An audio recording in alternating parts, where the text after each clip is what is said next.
ये बताया गया है कि जिससे जाने अनजाने में ये पाप हो चुके हों, तो अगर वो धोखे से भी ईश्वर का नाम ले लेता है तो उसे नरकों में जाना नहीं पड़ता है। शकण मना कृष्ण पदारविंदयोर निवेशितम तद गुण राग रही नते यमं पास व्रतश्च तद्भटान स्वप्ने पश्यन्ति ही चीर्ण निष्कृता। शकन मना, एक बार भी अगर तुम धोखे से भी भगवान का नाम ले लो तो यमराज की हिम्मत नहीं कि तुम्हें लेकर के नरक में जा सके। उदाहरण में देते हुए कहते हैं अजामिल की कथा। अजामिल श्रेष्ठतम ब्राह्मण कुल में पैदा हुआ था। धर्यो पितुमात नाम अजामेल साचो भयो भयो अजामेल तिया गारी शुभ जात की कर परहास काहू दुष्ट ने पठाए साधु आए घर देख बुद्धि आए गई सात की सेवा कर सावधान संतन रिझाए लियो नारायण नाम धरो गर्भ वाले पात की। संतों की बड़ी शुद्ध भाव के साथ में उस ब्राह्मण जो अजामिल था, श्रेष्ठ घर की पत्नी, श्रेष्ठ परिवार की बच्ची के साथ में उसकी शादी हुई थी, पर अपनी अच्छी पत्नी को तो उसने भगा दिया, वैश्या को अपने घर में रख लिया था। जुआ वो खेलता था, मदिरा का भी पान करता था, मांस भक्षण करता था, ब्राह्मण होते हुए भी हिंसाएं भी करता था। किसी भी प्रकार से उसके उद्धार की तरने की कोई संभावना नहीं थी। लेकिन एक दिन उसके गांव में साधु लोग आए।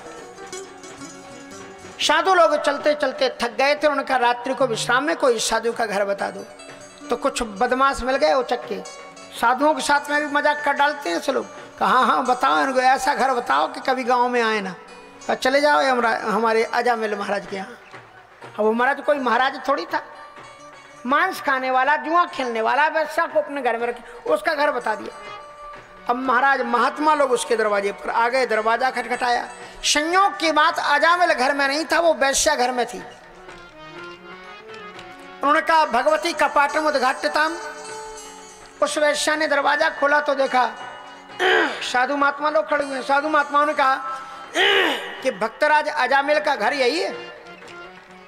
वैश्या को बड़ा आश्चर्य हुआ कि मेरा ये दुष्टपति भक्तराज कहाँ से हो गया। ये कह रहे हैं भक्तराज अजामिल का घर। वैश्या समझ गई कि इसका मजाक किया है किसी ने। पर हमारा तो परम सौभाग्य, संत दर्श जब पातक टरई, संत का दर्शन करने से पातक नष्ट हो जाते हैं। वैश्या 60 टांग दंडवत प्रणाम की, महाराज भक्तराज अजामिल का घर यही है। 5 मिनट आप रखो, मैं तैयार करती हूँ, आप मेरे घर में बिराजो। उसने सफाई सुथरी पोछा लगाया, महात्माओं को ठहराया।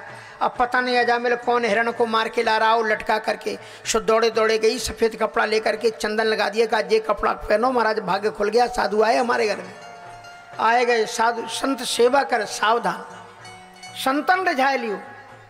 ऐसी सेवा की, ऐसी सेवा की। संत लोग रोज आरती करें, ठाकुर जी को फूल चढ़ाएं, आरती करें, कीर्तन करें, नृत्य करें, वो सब उनके संतों की सेवा में। और महाराज रोज जब संत चलने लगे, महाराज एक दिन और रुक जाओ, एक दिन और रुक जाओ। और जब महाराज 5 दिन हो गए, संतों ने कहा कि अब तो हम जाएंगे, तीर्थ यात्रा में जा रहे हैं। तो अजामिल और वो वैश्या चरणों में गिर पड़े, बोले महाराज हम भक्त नहीं हैं, हम तो बड़े पापी हैं।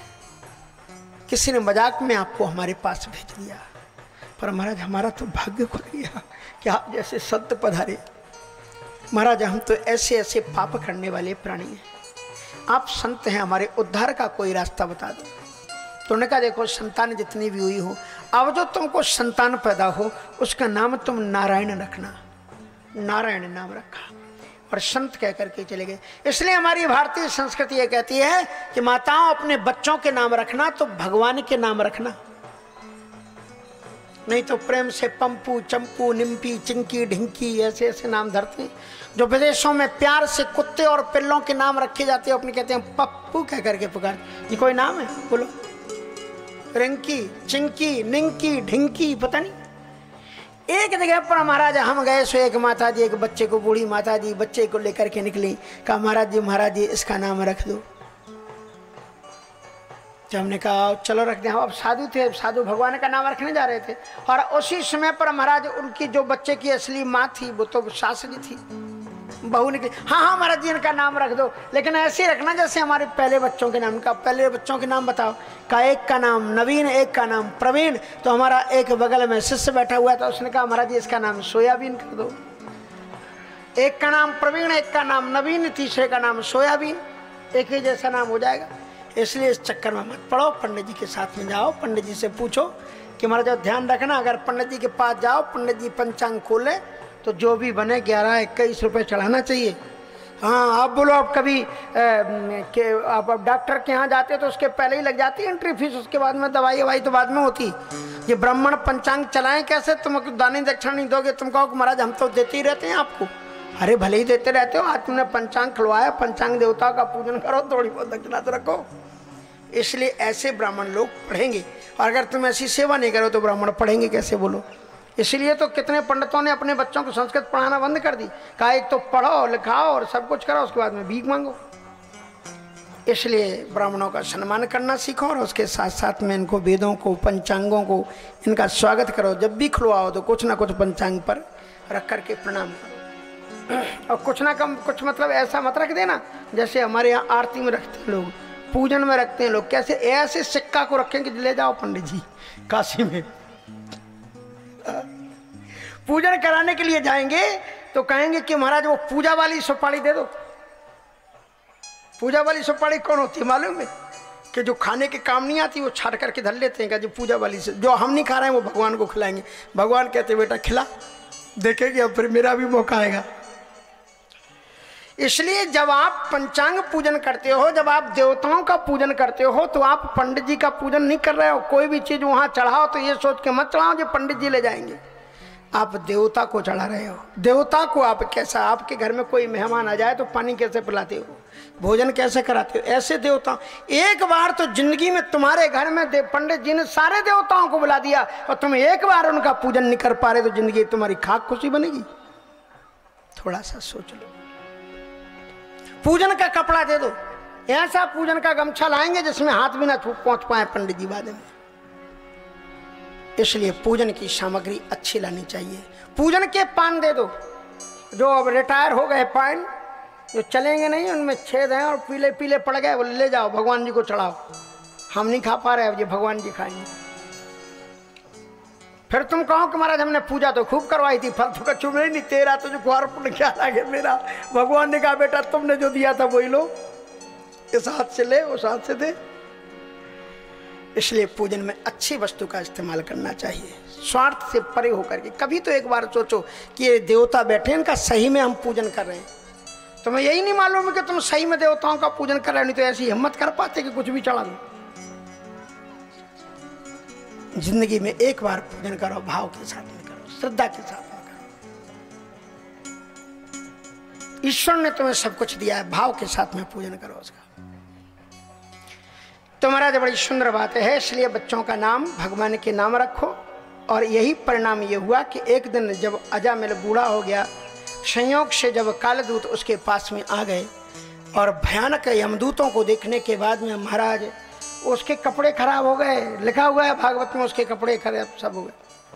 उसके बाद में चिल्लाया, और किसको चिल्लाया? अपने बेटे को पुकारा, बाहर खिल रहा था। दूरे क्रीडन का सक्तम पुत्रम नारायणा होयम प्रावित श्रोण चाहिए। आज वो हवा कुल इंद्रिया, उसकी इंद्रियां व्याकुल हो गई। बेटा नारायण मेरी रक्षा करो, बेटा नारायण मेरी रक्षा करो। तो बेटा तो खेलने में मस्त था, जो साक्षात नारायण था वो आ गया, नारायण के पार खिदाएगा। अफसर यमदूतों को उन्होंने उनकी हथकड़ियां बेड़ियां तोड़ दी और यमराज को वहां से निकाल लिया। यमदूतों ने कहा ये तुम क्या कर रहे हो? कहा कि इसने नारायण का नाम लिया, इसकी मुक्ति होगी। कहा कि महाराज आपको मालूम नहीं है, भगवान का नाम नहीं पुकारा है, वो उसका लड़का खेल रहा है, उसका नाम है नारायण, उसको पुकार रहा है। कहा इसका नारायण का नाम इसने 2 वर्ष रख दिया, तो इसका नाम इसके बेटे का कैसे हो जाएगा? 2 वर्ष से रखा गया, लेकिन मेरे नारायण का तो अनादिकाल से नाम है, इसलिए उसे नारायण के नाम के ही फल की प्राप्ति होगी। तुम अग्नि में जानबूझ करके हाथ डालो तो भी जलेगा, और बिना जानबूझे अगर डालो तो भी हाथ जलेगा। इसलिए भगवान का नाम तुम जान करके लो तो भी पाप नष्ट होंगे, अगर अनजाने में भी लो तो भी तुम्हारे पाप नष्ट हो जाएंगे। इसलिए भगवान का नाम कैसे भी जपो, भाव को भाव अनख आलसहूं, और नाम जपत मंगल दिशि दसहूं। इस 6वें स्कंद में पोषणम मदनुग्रहम, जो पुराने के 10 लक्षण है, 4था लक्षण है इसमें। अत्र सर्गो विसर्गच स्थान पोषण। पुष्टि। भगवान इतने अनुग्रहशील है, बिना कारण के संतुष्ट हो जाते हैं। इसमें 3 प्राणियों के ऊपर कृपा की, एक मनुष्य के ऊपर, एक राक्षस के ऊपर, एक देवता के ऊपर। मनुष्य का आपको बता दिया, अजामिल ने कोई भगवान का नाम पुकारा था क्या? नहीं पुकारा था, धोखे से नामाभास किया। पतितस्खलितो येन, किसी भी प्रकार से तुम भगवान का नाम ले लो। पतितस्खलितो भग्नः संदष्टस्तप्त आहता हरिरित्य वसेना अपमान न रहति यातना। गिरते पड़ते हुए भी कोई हाय राम कह करके पुकार ले तो भी उसका उद्धार होता है। म्रियमानो हरे नामो गणन पुत्रोपचारितम, पुत्र का नाम लेने पर भी उसका उद्धार हुआ।